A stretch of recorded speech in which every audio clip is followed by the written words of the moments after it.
আসসালামু আলাইকুম দর্শক বন্ধুরা, আমি এখন যশোর সদর উপজেলার দেওড়া মডেল ইউনিয়নের আলমনগর গ্রামে একটা কৃষি জমিতে ছিলাম। এখানে উজ্জ্বল দাদা এই জমির ধান রুচ্ছেন। তো দাদা, আপনারা কখন আসছেন এই কাজে? 7টার সময় দর্শক বন্ধুরা ওনারা এই জমিতে এসে কাজ শুরু করেছেন। আর দুপুরে খাওয়া দাওয়া করছেন কখন? ও, এখনো নাস্তা হয়নি? নাস্তা কি বাসার থেকে নিয়ে আসেন নাকি দোকানের কিনা খাবার? দোকান থেকে কি কেনেন? রুটি কলা। রুটি কলা খেয়ে আপনারা কখন খাইতে যাবেন? এখন তো বাজে মোটামুটি 12টা 32।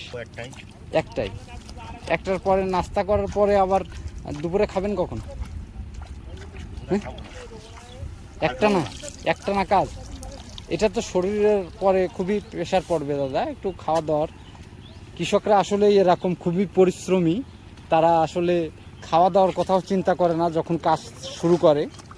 তো দর্শক বন্ধুরা, এই জমিতে এখন পাতো রোয়া হচ্ছে, মানে পাতোগুলো সব বপন করছেন জমিতে। এই ধানটার নাম কি দাদা? 51 ধান। এটা চাল কেমন হয়? চিকন। 51 ধানের চাল দর্শক বন্ধুরা, এটা চিকন হয়। আমাদের এখানে অনেক সৈনিক এসেছেন, তারা যুদ্ধের ময়দানে, সকাল থেকে যুদ্ধের ময়দানে যুদ্ধ শুরু করেছে। জমিগুলো সব সমান করা। আমি পা দেওয়াতে দেখা যাচ্ছে যে এই জায়গাগুলো আসলে নষ্ট হবে, এই কারণে আমি ত্যাগ করছি। আমি কৃষকদের কাছ থেকে অনুমতি নিয়ে আমি এই জায়গাটায় ভিডিও করতে আসছিলাম। এখন এখান থেকে বেরোয় যাব, কারণ এগুলো সব সমান করা, এগুলোই এরকম পাথর হবে। এই জন্য যদি পা দেওয়া হয় তাহলে ওই জায়গাটা গর্ত হয়ে থাকবে, ওই জায়গাটায় পাথর হওয়ার জন্য সমস্যা হবে।